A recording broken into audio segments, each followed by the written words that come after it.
I'm Michael Connor. Tonight on the Locked On Texans Squad Show, we're talking about the hottest team in football. The team that I'm telling you right now, the Homer in me, has them going further than anybody else on this show.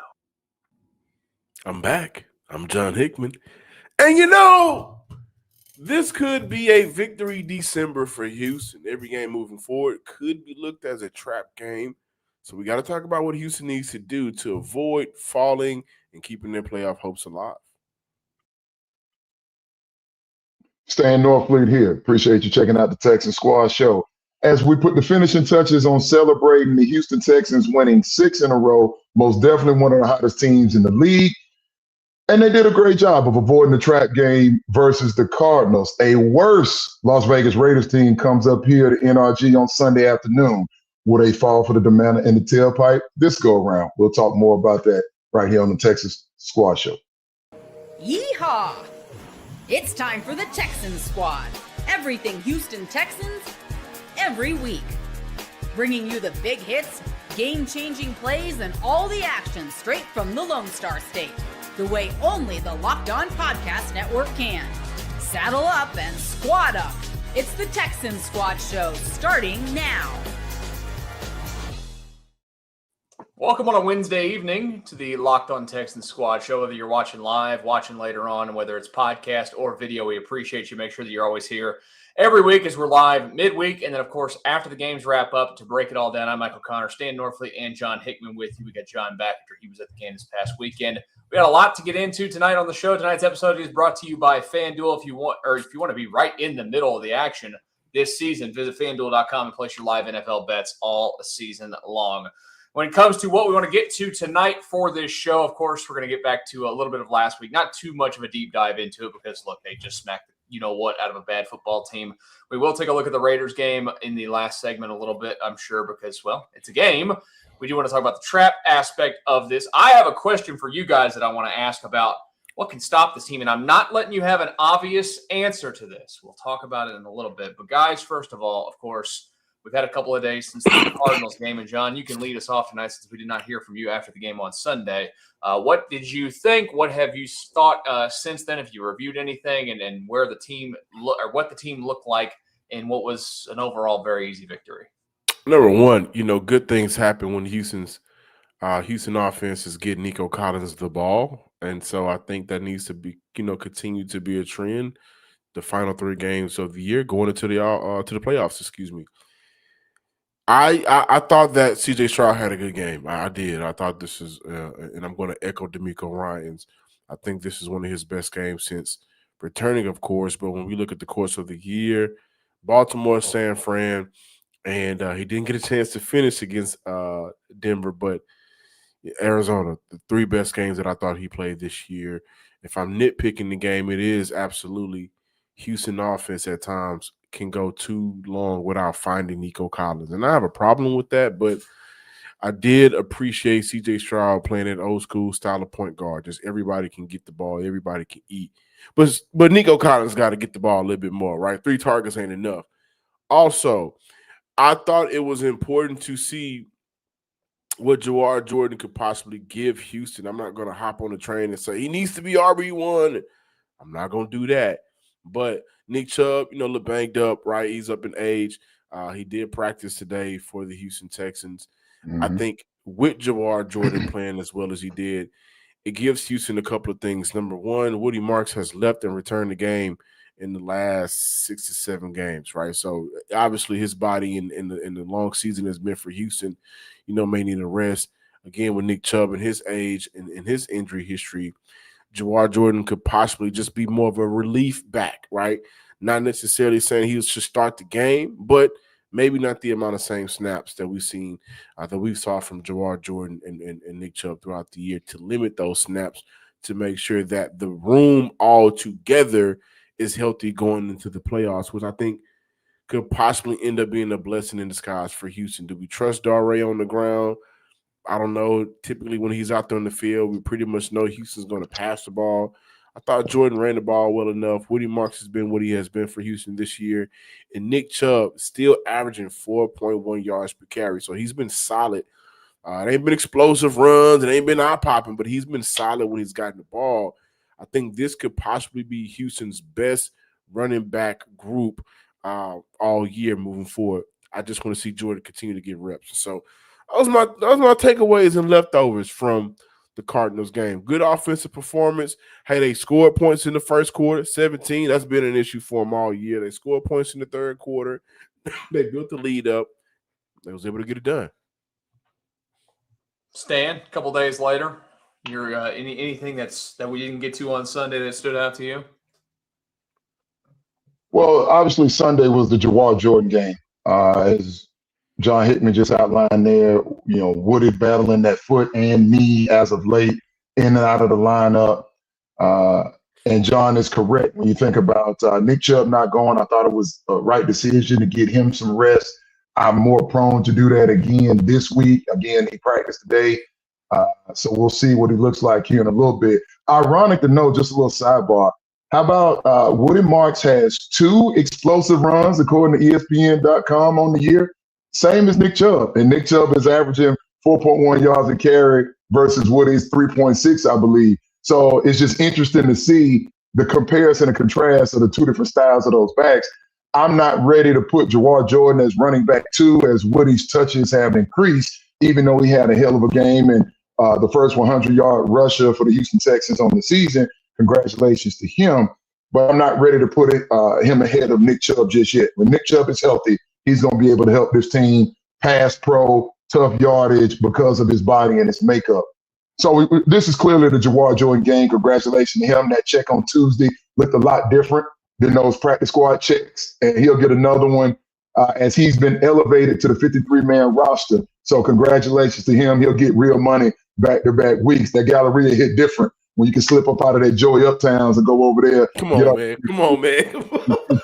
So I'm just saying, I know on Tuesday it's a good day. It's an off day. You can move around. Seriously. So we talked about Nico Collins having 1 catch in the first half of football is inexcusable. Now, I see the 2 touchdowns is great. But Nico Collins having any game where it's just 3 receptions against better competition, this would have been a problem. It wasn't a problem versus one of the worst teams in the league. So we talked about all that. The special teams unit, Jalen Noel. How about Jamal Hill forcing a fumble? Dare with the fumble recovery on special teams. Christian Harris didn't give me a whole lot at that linebacker spot in absence of EJ Speed. But Christian Harris was running down there on those coverage units, being real physical in the coverage. We know Frank Ross and D'Amico can really appreciate reserves going down there making plays. Dalton Schultz, obviously, is having a Pro Bowl caliber season. Somebody told me he's 4th in yardage from a tight end standpoint in the league right now. I have not done my own homework on that, but that sounds about right to me. Quickly, the couple things that I don't think we covered. Christian Kirk. Did y'all remember he played on Sunday? Christian Kirk had. Is he alive? Hutch had more plays. Of course, Higgins got the start over Christian Kirk. So Kirk, I think, had 5 more offensive reps than Jalen Noel. So I'm trying to ask Nick Caley, so you're not playing Kirk and you're not playing Noel. Make it make sense for me. And I just think at this point, Christian Kirk is what I told y'all he would be come about this time of year. It's just not there. But maybe he has a moment that saves their Keister in the last 2 games. So those would just be some things to add. Oh, other than Christian Kirk, I do want to acknowledge we got to talk about this defensive tackle situation at some point. I don't want to take all the air out the room, but I want to get to I'm concerned about that interior of the defensive line from a body standpoint. Stan, that's been a problem. You mentioned that Christian Kirk. There's been a problem and an issue for me all year, and it's not necessarily Kirk. It's not his problem. He's not isolated. He isn't the isolated issue, but just the slot usage all together. Houston hadn't had a real threat from that slot position all year. As a matter of fact, their top 2 slot receiving yards from a receiver this year, Nico Collins, and guess who? Xavier Hutchinson with 180 yards from the slot. So Noel had a couple of big games, and I said this on the Locked On Texans podcast.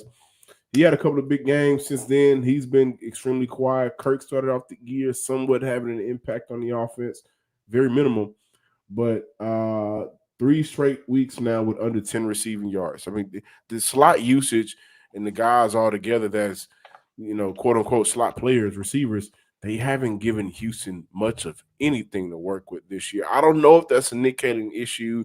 I don't know if it's a quarterback issue, just not finding them, because we go back to last week against Kansas City, we see C.J. Stroud overshoot Christian Kirk for what it could have been a touchdown. So I just think it may be a combination of miscommunication and an inexperienced offensive play caller not having the best way to get them involved. But it's been a problem all year for me.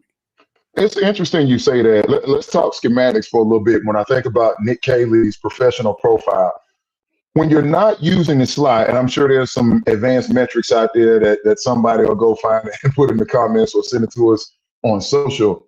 When you think about where Nick Caley comes from, the New England Patriots are known. Those old Patriots were Brady and Belichick, Amendola, and several other guys. I can't remember the other one that comes to mind.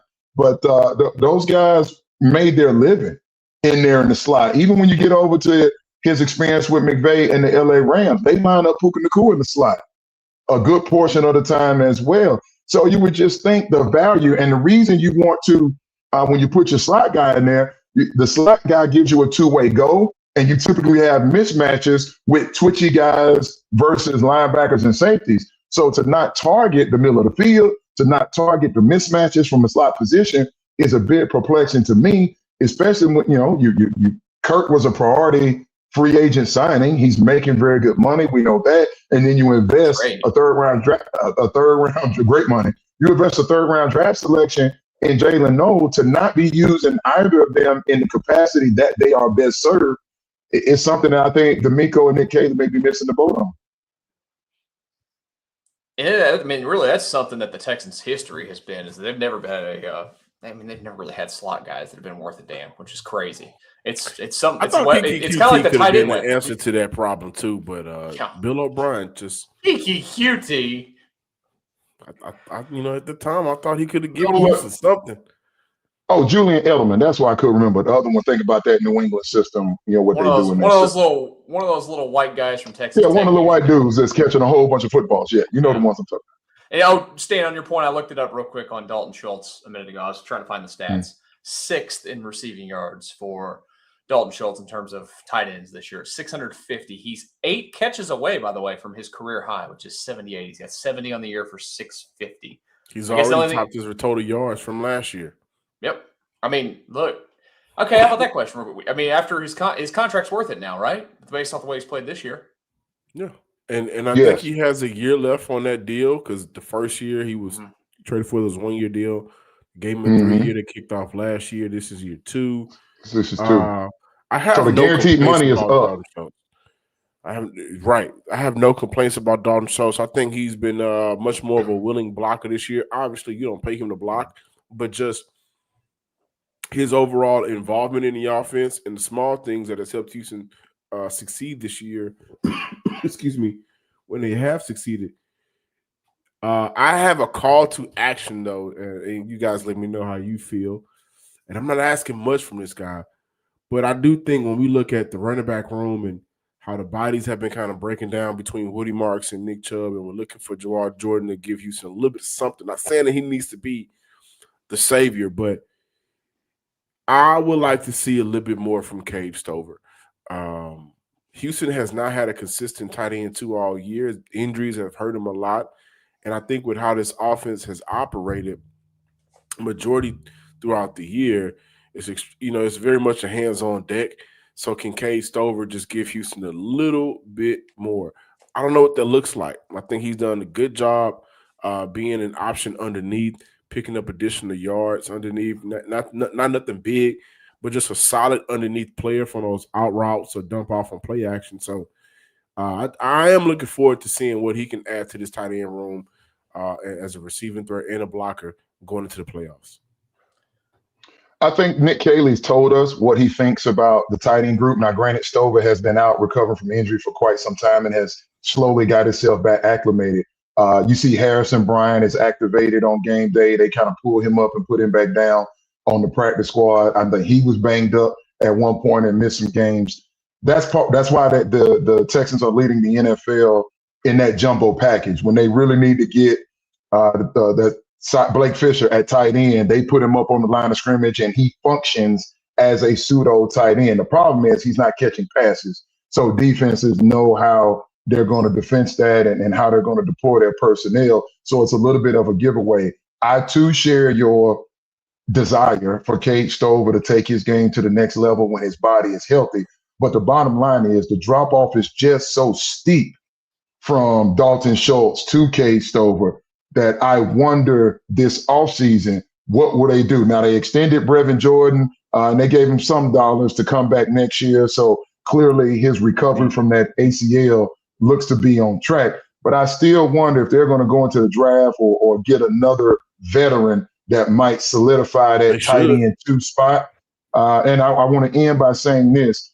And Caserio said this on the flagship as well, that last year was more about Dalton fighting through injuries. And Caserio has never told us what the injury was. But he made it sound like just Dalton had to grind it out, and maybe that attributed to some of his lack of aggressiveness at the point of attack in the run blocking game.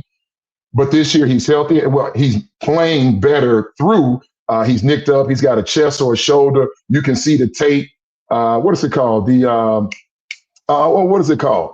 Kinesiology tape, that K tape on that shoulder and on that chest. So just hats off. I think he's having a probable Pro Bowl year based on how this thing lays out. So I also, lastly, MC, coming back to you, I do think Dalton Schultz has earned the right to be back on this roster again next year. Right there with you guys. And what I do know is that this team has continued to earn the right to, well, be among the teams that are talked about as a real threat. Now, I have a question in terms of what can stop them, and I'm going to ask that question when we return to the Locked On Texans Squad show. Before we get there, you ever feel like your money just disappears each month? It happens fast, a few subscriptions here, an impulse buy there, and suddenly numbers in your bank account don't match the numbers in your head. Rocket Money helps you get clarity, track every dollar, and stay in control of your finances, because managing your money shouldn't feel like a second job. Rocket Money does the heavy lifting for you so you can save more and stress less. Rocket Money finds subscriptions you forgot about that you've been paying for a while and helps you, well, clean those up quickly. Seeing all your spending on one dashboard makes it easier to understand where your money is going. Take control of your finances and cancel your unwanted subscriptions with Rocket Money. Go to rocketmoney.com/locked on today. That's rocketmoney.com/locked on. rocketmoney.com/locked on. The Texans get ready for I was going to call them the Oakland Raiders. They're not the Oakland Raiders. They're the Las Vegas Raiders this weekend at NRG Stadium. So hard not to do that. I know. It's of all the teams that have moved, it's the only team that I ever start to screw up when I say them. And I don't know why. They've been there for a few years now. They have a big, huge, nice stadium, but man, they stink. We'll talk about them in a little bit. The Texans do not stink.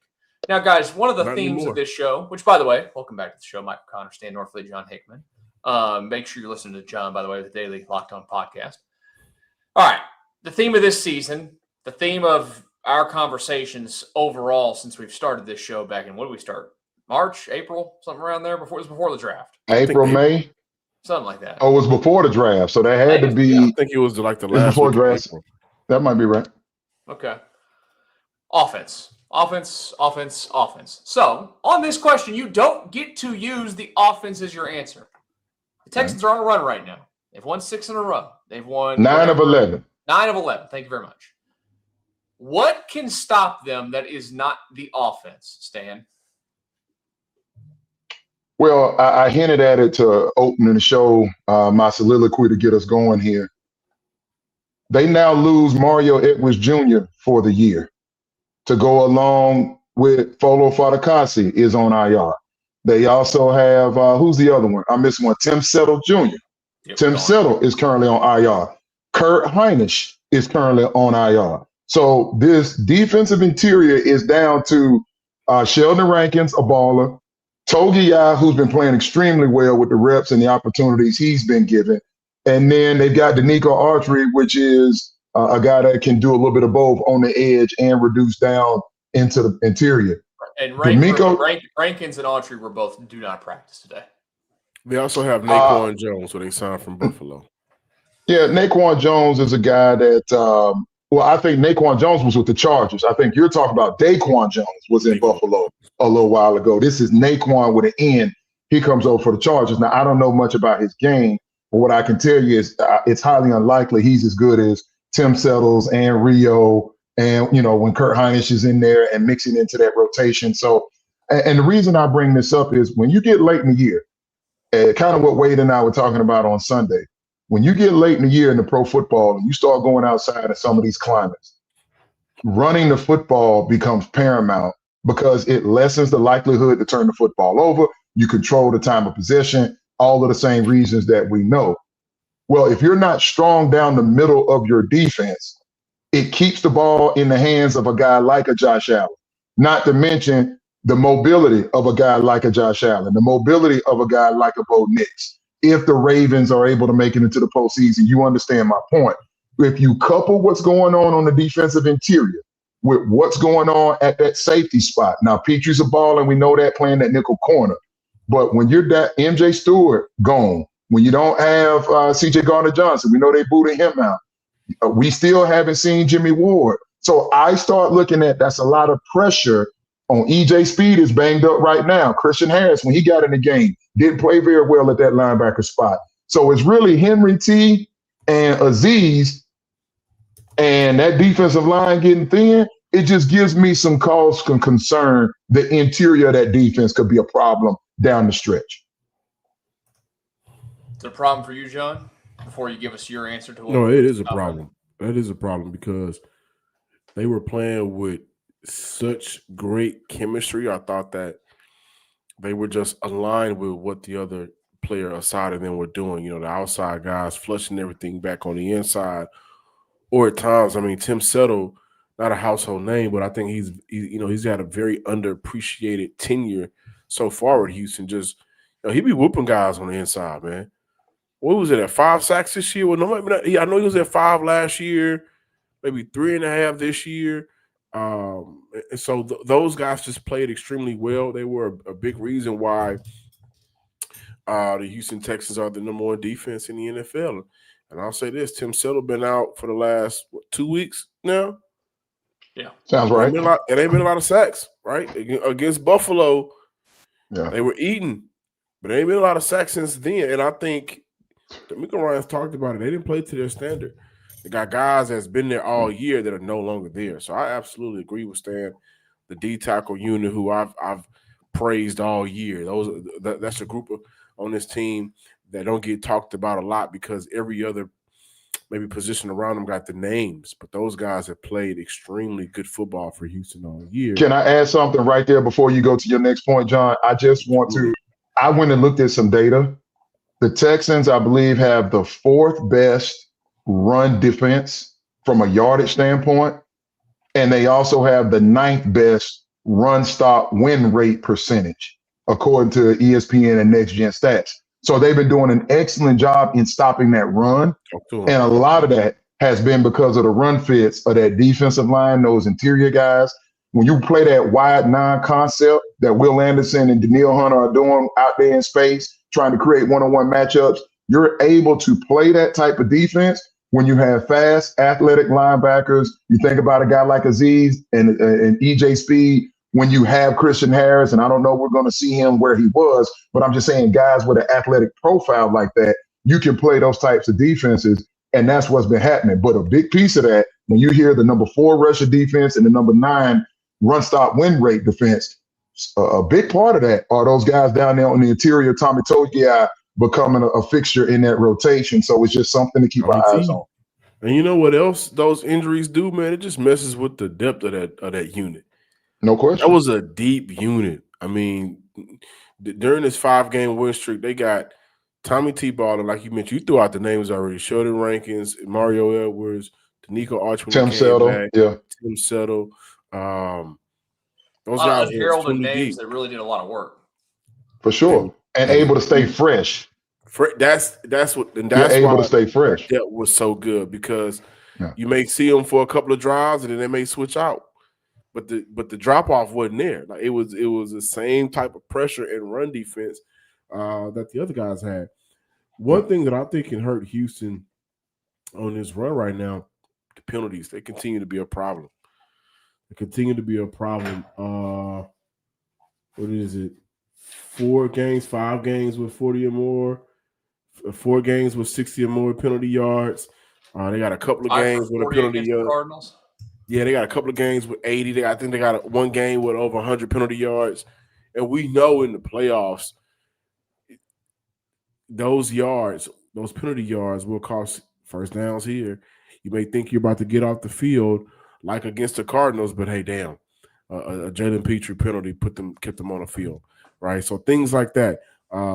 Offensively, not having that clean operation, how many times have we seen TDs wiped off the board or big plays wiped off the board for Houston this year because of penalties?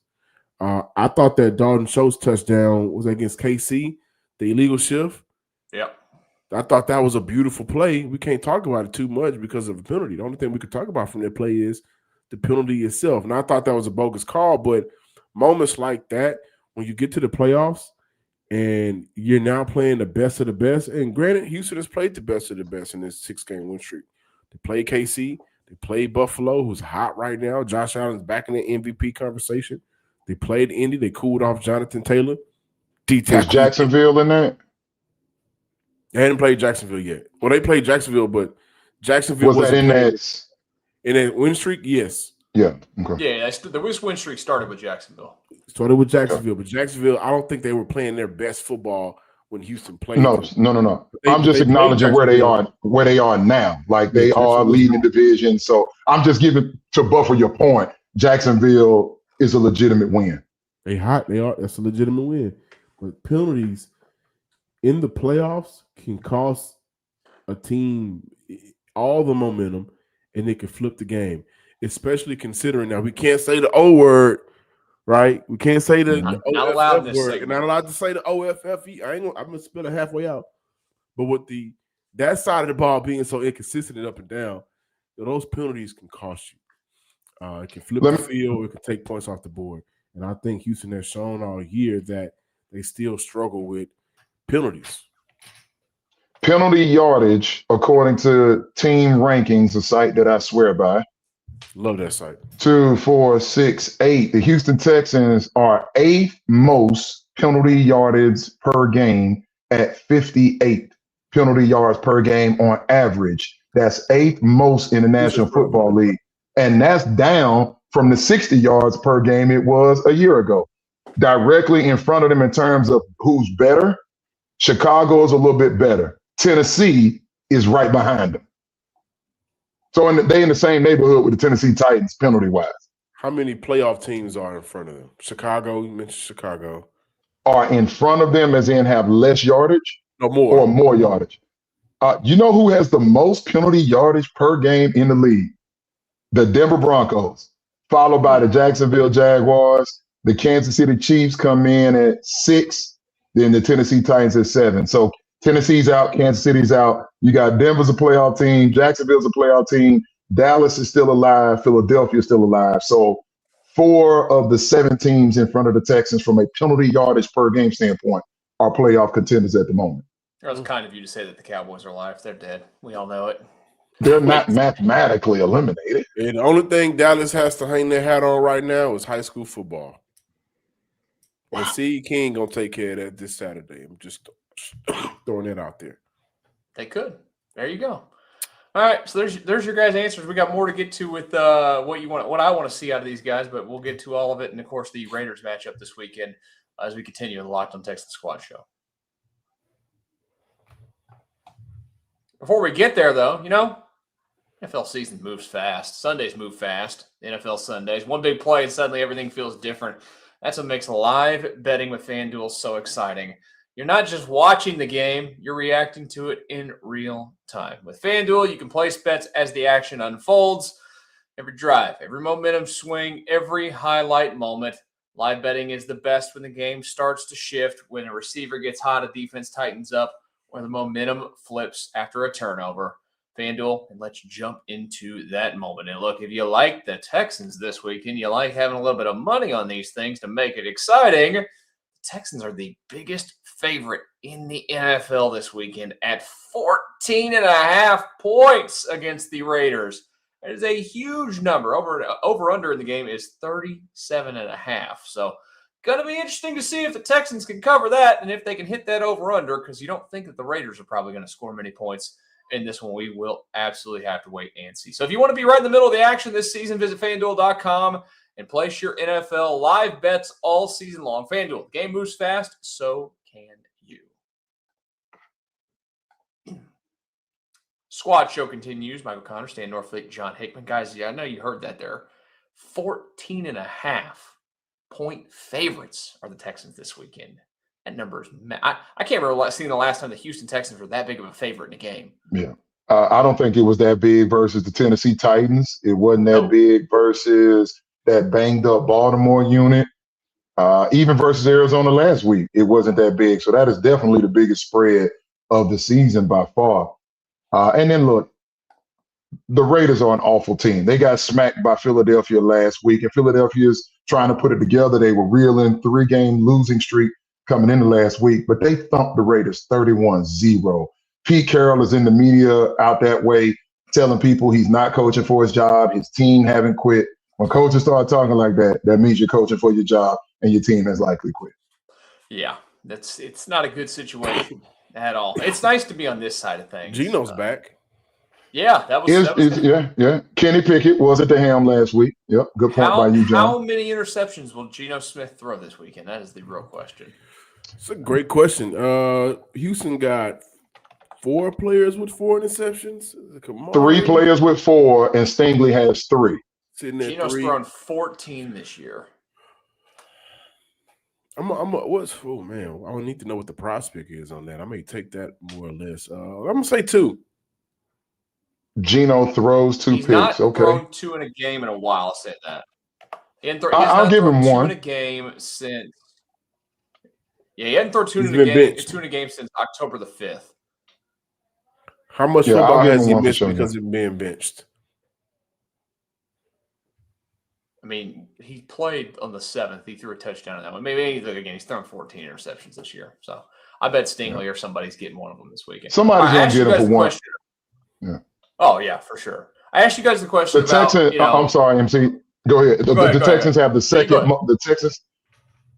Houston has the second most takeaways of any team in the National Football League thus far in 2025. So there's the propensity we know to go get the football. That's all I was going to add that stat. How many games did they start before they had it? I mean, didn't they have a few games to start the season before they even had a turnover? It took a while. In that 0-3 start, did they have one? Yeah. Oh, yeah. Aziz punched the ball out versus the Rams. Oh, no, not the Rams. Whoever that was.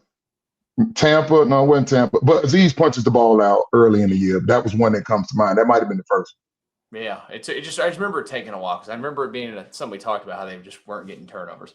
But I asked you guys the question in the last segment of what could stop this team. So based off of your answers to that, what do you want to see out of them this week in terms of those spots that they're in? Stan, you bring up the defensive line. What do you want to see against the Raiders, defensive line wise, that's going to make you not worry as much there? Well, I still expect the guys to go out there and play great football. This is the best defense in the league and one of the best defenses, not just statistically, but with your eyeballs. You go watch how physical the Texans play. You watch how fast they fly around, not stocked with a whole bunch of, Hall of Fame names thus far, but guys that just go play solid football in a scheme. And D'Amico Ryan and Matt Burke, now their 3rd year here in Houston, they buy into the scheme and they go make it happen. For me, I'm just looking for utter domination. Now, this is kind of where the conversation got away post-game from me and Wade. I'd love to hear how you feel about this, John.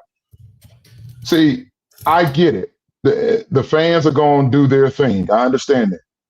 But for me, I have to look at the data and I have to look at the tape. And the reality of the fact is that bad Arizona offense without Kyler Murray, Jacoby Brissett, we know he had some success previously. I think he was 5-1 in games versus the Texans. That Arizona Cardinals team put up 20 points on the Texans defense. Not a lot of teams have done that. So it's just if Arizona's putting up that type of, and I'm not saying that I expect the Raiders to do so. They've got a few pieces over there.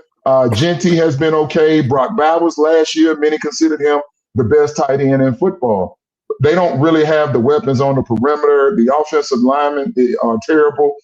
They give up more sacks than any other offensive line in the league, specifically those two tackles. So they're a mess on the offensive line. This should be MC and John, this should be flat out domination. But I do have to ask myself, the Cardinals put up 20.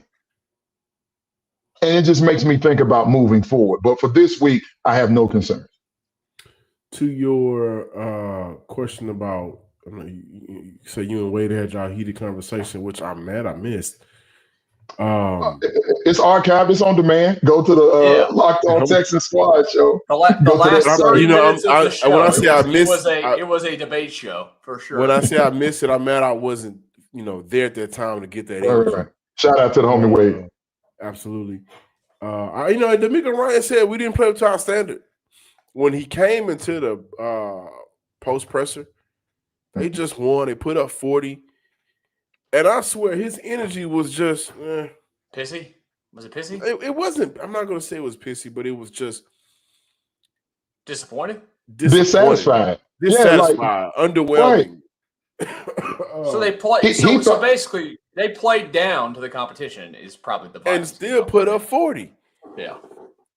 But there's a lot of speculation about why Will Anderson Jr. didn't speak to the media after the game, and I just kind of wonder. That's the third week in a row where they had that amazing Buffalo performance, and since then, it ain't been the same, right? So I kind of wonder that defense that's kind of insane a little bit, in a good way, of course. I kind of wonder if their leaders are just kind of looking upon themselves and saying, "Hey, man, we got to get it back going." Right, so I think Will Anderson Jr. also got raked in the eye. I think he was a little upset that there was something, a finger in the eye, and the referees didn't call it. Yeah, so I think he was a little perturbed. Mm-hmm.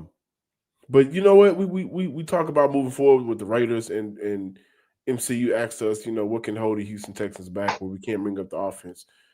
How are they going to cover elite tight ends? Them tight ends that you really got to go out there and cover because they got the speed, they got the hands, they got the physicality. I struggled with that this past week. Yeah, he went Trey McBride had a day. But they've done well. One of them guys. He is. I'm sorry, John. You know how I do. But they've done a great job versus the Colts and Tyler Warren. They put him on ice. They put Travis Kelce on ice. When they played Baltimore, I don't know that Mark Andrews got off. Granted, Lamar Jackson didn't play. So the Texans previously had been pretty good versus tight ends. And then you get that McBride game last week. And I was like, good God. I mean, the football people knew he was a baller, but I think fans and fantasy owners looked around like, who the hell is that? Shout out to Cole Thompson, who was talking about that the entire game because he had him on his fantasy squad. That's my boy. But, what I want to see from the Texans against the Raiders, we talk about pure domination, right? I want them to just stack another offensive performance. They ain't had too many back-to-back good weeks on offense this year. They put up 44 against Baltimore. Then they struggle against, Seattle next? They had the Tennessee game before the Baltimore game is pretty good, 26-0. That came in the fourth quarter. They got themselves a groove. So they go into the Baltimore game with somewhat of a groove from the Tennessee game. But then they go into and they play Seattle, right? And it has been a full offensive, I'm not even going to say explosion, but just consistency from the offense all year in back-to-back games. And so the defense has saved them throughout this win streak. You look at what they did against Jacksonville in the fourth quarter, and then the next week they take on Tennessee, and they struggle against Tennessee. And it comes down to a field goal at the end of the game to win it to, essentially keep their playoff hopes alive. So I'm not going to sit here and say we need to see more from the defense. We've seen enough from the defense. The defense is the reason why this team is alive and breathing. It needs to be the offense that has their back. If the defense feels like, hey, you know what, man, we ain't got it, and I know that's not their mindset, but if they give up 17 points, the offense should still be able to go out there and score 34. Like that's my whole way of thinking right now going into the playoffs. The defense has done so good of a job, the best job in keeping this alive, that now, well, D'Amico said C.J. Stroud has gotten better every week since he's returned. Okay, yeah, let's show us on the game field, on the field. Put those points up. Be better in the red zone. Because we talk about things that can hurt Houston in the playoffs. I know we couldn't mention the offense, but can't get down there a lot and not score 7, walk away with 3. And depending on if you got to go play in the cold weather, the field goals ain't going to always cut it out, right? Because the wind may play a factor.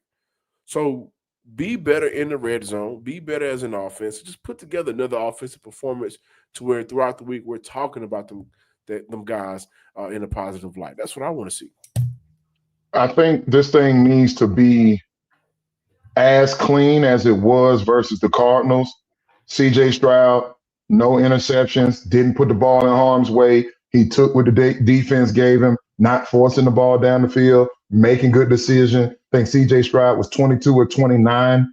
That's a really good pitch count for him.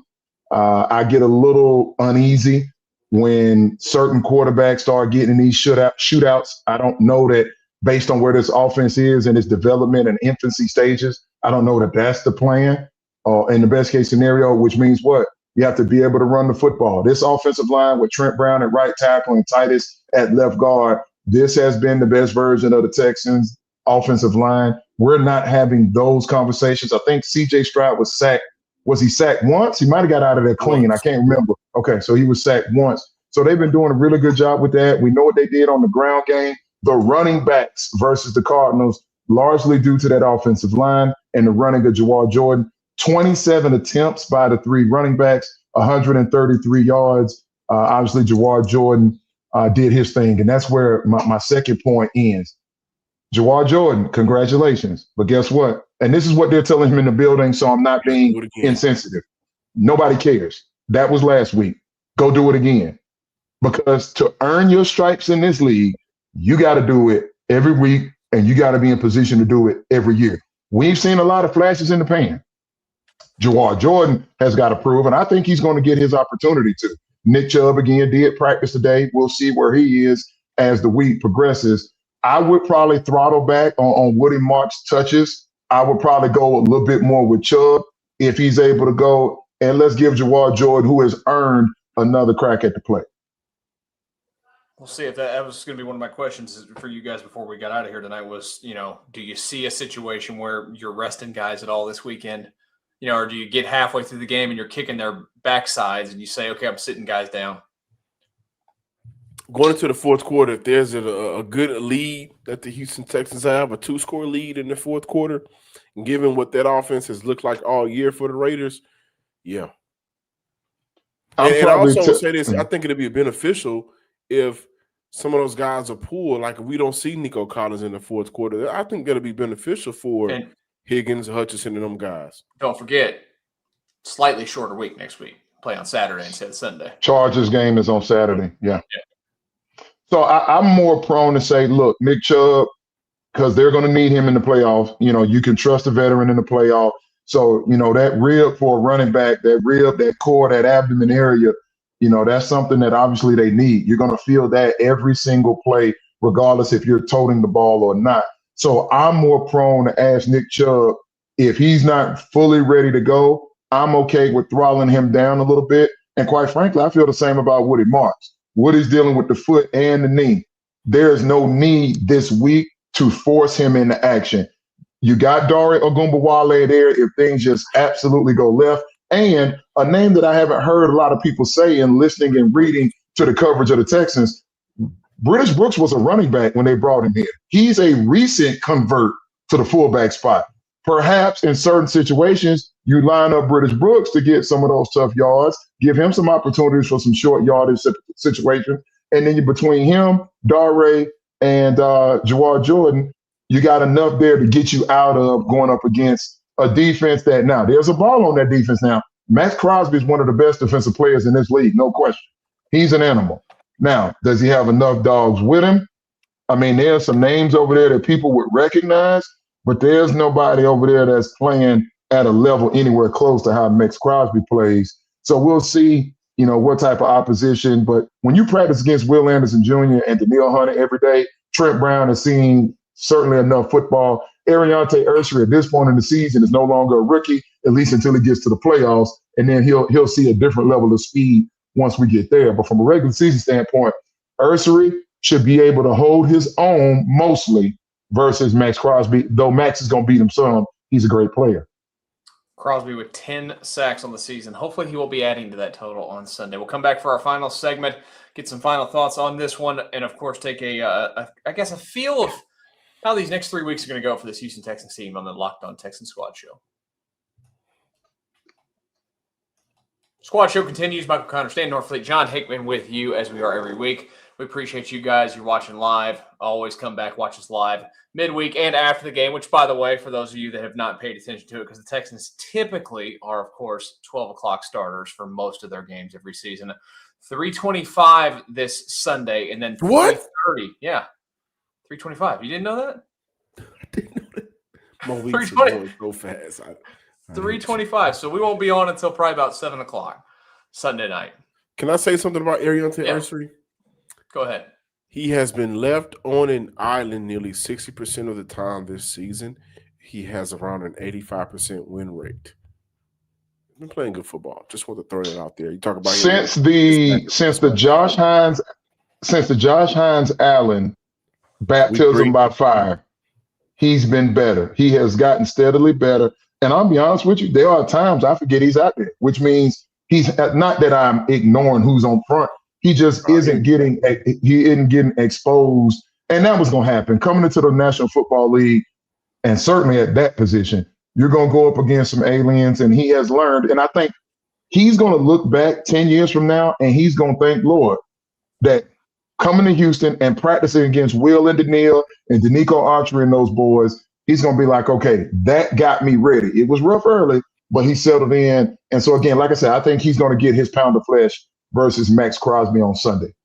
And I also want to add, he has been very good. He followed up with it in the performance on Sunday in run blocking. And I cannot wait to see him with a NFL offseason working out with some of these animals where he's getting just a little bit more stronger up top and getting a solid base, a better base. He has a good base now, actually, improving his base. We talk a lot about the pass protection, but I think what really sets him apart from some of these other guys potentially is how good he can be in both areas of his game. Probably on his way to an all-pro season in year 2, if we're going to be honest. Calm down, Come on, MC. There you go with that. Go home, MC. Going to easily be the second best tackle in the history of the franchise next year, right behind Dwayne Brown. Probably end up beating him out one day. Larry Tunsil far behind third. I know Stan took it. Don't worry, guys. Before the show started, Stan took his Larry Tunsil poster down as he does every week. We started the show. Did I? Oh, yeah. I'm not Did I? Well, listen, trust me, God willing, and I still have a platform to communicate my opinions. When Ursery is better than Tunsil, I'll let y'all know. We got a ways to go. It'll be next year, week 2 of the season. Looking forward to it. Just like Jaden Higgins going out there and finally I'll admit it. I was wrong on him this year. Next year, though, Stan. Next year. It's okay. It's okay. Next year, all-pro. Everybody's going to be an all-pro. Higgins and Noel. I get it. We'll be all right. Whole team will be an all-pro. Hey, I will say it's been positive to see this year, and it's been inconsistent. I think a lot of that has to do with just overhauling the offense, but it has been positive to see Jaden Higgins' red zone impact, what it could possibly be. If I'm looking for small wins, him in a red zone is a good thing for Houston offense. What I see, I don't think they really know what to do with Higgins. Not yet. Because he don't get a lot of deep shots down the field. He doesn't get – and when he's gotten them this year, the quarterbacks have been off with it. What they do with Nico, they don't do with Higgins, and I don't understand why when they have a similar skill set. Higgins is an excellent athlete. I think didn't he run 4.4 something at 6'4", 230 pounds? Didn't he run 4.4 something? I mean, he's clearly an explosive athlete. And when I say explosive means, he's an above average athlete, probably the best way to say that. I just don't understand why they don't scheme ways to get him the football similarly to what they do to Nico Collins. 6'4", 214 at the combine, ran a 4.47. Listen, man, 4.47 and 6'4" and 217 pounds, and he's playing heavier than that now. He's definitely in the 220s at this point. So he's plenty athletic enough to get Higgins the football. If there's a knock on Nick Caley, and I've been saying it every week, for me, and I really don't care what happens this season, and I know it's unlikely. I'm just saying for Stan individually, yes, I like the Texans. Yes, I cheer for the Texans. Nick Caley would not be my offensive coordinator next year. I've seen enough. We had a little bit of that discussion before. We were talking about Mike McDaniel, John and I, when you were right before you got in there. Because things are not going well in Miami. It's not going to happen. They're not. You guys mentioned they're not going to do it. He's going to be the offensive coordinator. DeMeco's not going to do that. It would be embarrassing. You, unless they go and win the Super Bowl and they make some crazy offensive run in it, then maybe he's going as the head coach somewhere else. That's the only way. Yeah. Right? Yeah, I mean, I just call a spade a spade. I see some of the folks over there. Who was that? Born_contender. Say it again, Stan. Nick Caley has to go. In the life of Kobe, 791. LOL. Stan be tough. Yeah, I mean, I'm tough, but I'm fair. I just say what it is. I don't get caught up in the fandom, and I respect, our peers, and I respect the fans. You all are what make this game and this industry so much fun. But the bottom line is, John mentioned it early in the show. Red zone, worse. Third down, worse. You got Christian Kirk. Like, he's just sitting on the sideline. Okay, if Kirk is on the sideline, Noel does what Kirk does. Get Noel in the game. They're going to win. They're going to move on. No, they're not going to. But that's more politics than anything else. DeMeco would be the coaching community. The agents, football people would laugh at DeMeco if he were to do that. Now, DeMeco shouldn't let that stop him from doing what he thinks is in the best interest of the team. We've seen that. People make these hires. Matter of fact, the Raiders are one of them. And it's tough to say this because I understand to the degree that I can how difficult it is to be a brother and be a head coach. But Antonio Pierce, the Raiders made a decision. Let's move on. This isn't working. This doesn't fit what we're trying to do. Let's move on here. And they did. They might do it again this year. They very well could do it again. Will the Texans beat them by that 14.5, guys? That's my question now. It's kind of hard to tell with gambling these days, man. I don't know. But I do see Houston beating them by 2 scores. Well, more than 2 scores. 14.5. No, I'm saying it's hard to tell if they'll get to the 14.5 benchmark, but this should be a game that really should be over halfway through the third quarter, essentially. So I think this game should be over at the end of the first quarter, kind of like the Cardinals game was looking like it was going to 17-0. Yeah. I mean, 14.5 is tough to call. I mean, because Gino has struggled so much this year. I can't bank on 14.5. I mean, this team, now, I will say this. The Raiders, week 1, they go to New England, they win. They lose 4 games in a row. Then they beat somebody else. And now they're currently on an 8-game losing streak. They just got smashed 31-0. I mean, at some point, guys in the locker room start thinking about 1, 2, 3 Cancun. And so I wonder, like the Cardinals, I'll give them a ton of credit. The Cardinals continue to push back well into the fourth quarter. They never let go of the rope, which tells me something about Jonathan Gannon, their head coach. Pete Carroll, I'll find out when this game starts to get out of reach. We'll find out just how the Raiders feel about him. I'm excited, though, to not only see Max Crosby. I really want to see Ashton Genty. I have not got my eyes on him for a full game.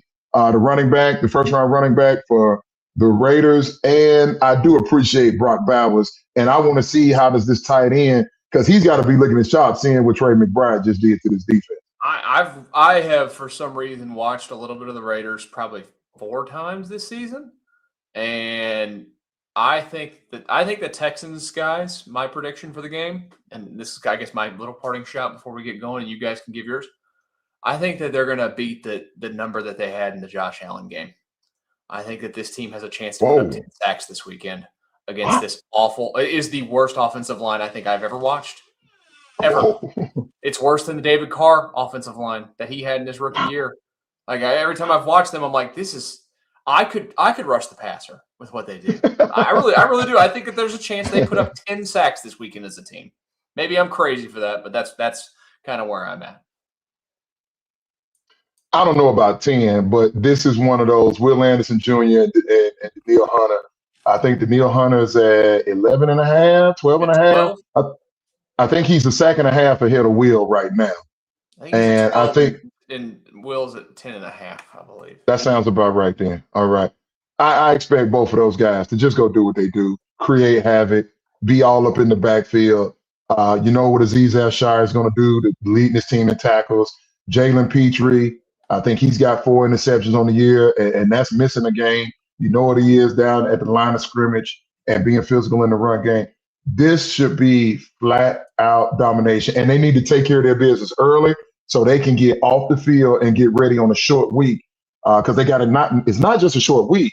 It's a short week, and they got to go travel to the West Coast. And they are playing a team that also has playoff aspirations.